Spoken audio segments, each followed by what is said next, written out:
Okay, so we went over the basics of Flexbox. We add display flex to a container, and then all of its immediate children get turned into flex items, and we can align them horizontally or in a column, however we want. And there's also alignment classes we can use, so justification, alignment, and so on. So to display this, I'm going to create a new file called 17_flex_align.html. Put our boilerplate in, and let's change the title to flex align, and we'll put in our style tags. Oops. And in the body, I want the same thing. I just want 3 divs, but I want them to have a class of item and then also their own custom class, so item 1, 2, and 3. So let's use Emmet here. We'll do class item, also class item dash, and I want it to increment 1, 2, 3, so we'll use a money sign here. And then for the content inside, we use curly braces. We'll put an H3 inside each one, and we'll just say item and then an incremental number, so money sign, and we'll do this 3 times, so times 3, and there we go. And one thing I forgot to do was add a container. So we want to grab all these and Shift or Option and hit the up arrow, and you can just bring it right up. Okay, so let's open this in Live Server. And I just want to add some general styling to the items. So let's do that real quick. So I'm actually going to paste it in. It's the same styling we had: the gray background, the border, padding, alignment, and so on. And then I'm also going to add, let's do a margin of, let's say, 0.5 rem.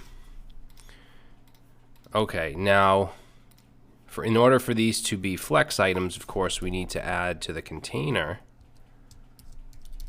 we need to add display flex.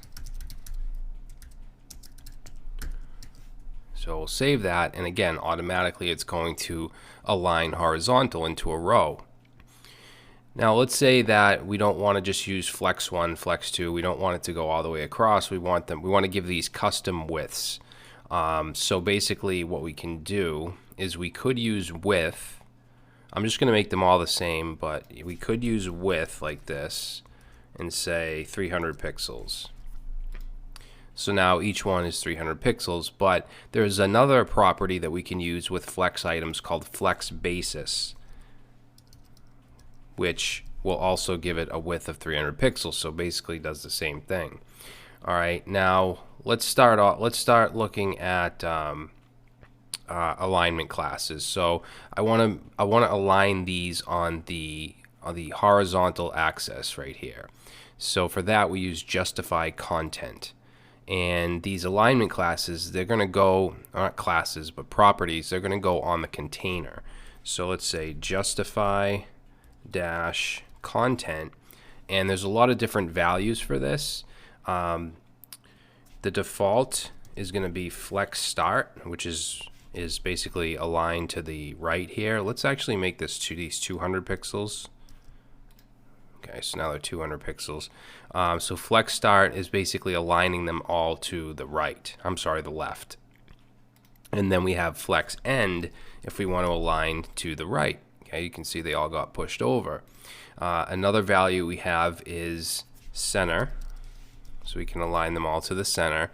Now we have some really cool values that we can use as well. Whoops, just want to close that up. So we have space around. If we do that, what that's going to do is it's going to divide the space around each one. So you can see over here, and then we have the space around the first one, around the second one, and around the third one. Another one we have is space between, which is similar, except it's not on the edge. The remaining space is going to go in between like that. We also have space evenly, and if we save that, you'll see now it's just even on all sides. So really cool, these alignment properties. And what I'm going to do is I'm going to paste in here inside of a comment all the different options, just so you have them, so you know, in case you need to come back to this. All right, now let's take a look at align items, which is actually going to align it this way. Now, in order for this to work, you're going to have to set a height on your container. Now, for the container, I'm going to give it a background color just so we can see it. So I'm going to say background, and let's do, we'll do 555 and save. So right now it just wraps around the content, but let's give this container a height. Okay, so I'm going to say height, and we'll do 600 pixels and save. Okay, now the default for this is going to be stretch, okay, for align items. So let's say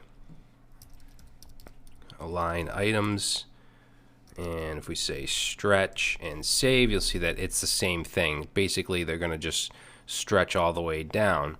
Now, we also have flex start and flex end. So if we do flex start, you'll see that they're just going to align up here. If we do flex end, they're going to go to the bottom. If we do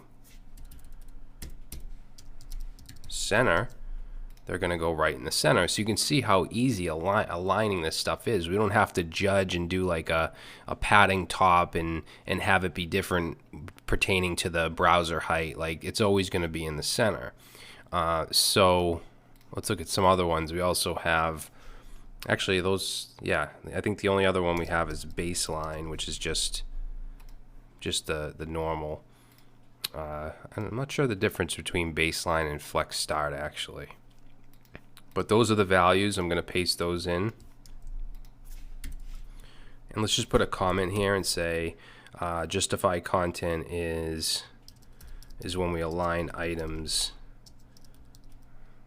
horizontal, and then align items is when we align items vertical. Okay, and I should put in here that there must be a height. Okay, so next one I'm going to show you is align content, and this aligns vertical when there's extra space. So basically, if they wrap, what I'm going to do is just copy this down a bunch. I'll get rid of it after, but let's save that and let's make it wrap. So remember, we have flex dash wrap, and we'll set it to wrap. Actually, I think that's too much for the 600 pixel container for the height.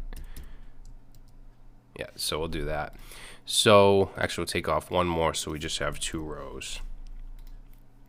So align content is going to deal with how these are aligned vertically. So let's go right here and say align dash content, and let's set it to flex start. Okay, so if we save that, you'll see that now that we don't have that giant space in between. Okay, if we want to do flex end, save, it's going to move all of them to the bottom. If we do center, they're going to go to the center. If we do space around, it'll do space around, which I think is the default, but we also have space between. Save that, and then they're just gonna go at the top. So yeah, this has to do with having more than one row. So I'm gonna put a comment here, and let's say align items vertical where there's extra space, and then I'm gonna paste the options in here. So hopefully this makes sense. Now we can also add alignment properties to individual items. So what I'm going to do is go back to having just 3, and let's say we want the second one to be down here. We want to keep these 2 up here but have the middle one down. So what we can do is that has a class of item 2. Yeah, we'll do item 2. And then let's put a comment, and we'll say align single item vertical. So this is going to be align self. Okay, so align self, and let's do flex end. Save it, take a look, and now this one, item 2, is now aligned flex end. Okay, we can do center if we want. And now it's in the center. So I'm just going to paste in the options for align self. Okay, so the last thing I want to show you is the order. We can change up the order here without having to change the markup, which is pretty powerful, because your markup, you want it to be very semantic and you want it to be orderly, but you might want it displayed differently in the browser. So instead of having to move things around here, we can simply use the order property. So what I'm going to do is say, let's do item 1, and we already have item 2 here, and then let's do item 3, and for item 3 let's do order 1. Item 1 will do order 3, and item 2 let's do order 2. So basically it should be 3, 2, 1. So let's save. And now if we check it out, we have item 3 first, 2, and then 1. And we didn't do anything in the markup. Okay, we just did it all within CSS. So that's flex order. I'm sorry, just order. All right, so I think that we've covered pretty much the basics, the core of Flexbox. And if you're still confused, don't worry about it. Next, we're going to jump into a pretty cool project where we're going to be using Flex quite a bit. All right, so I'll see you in the project.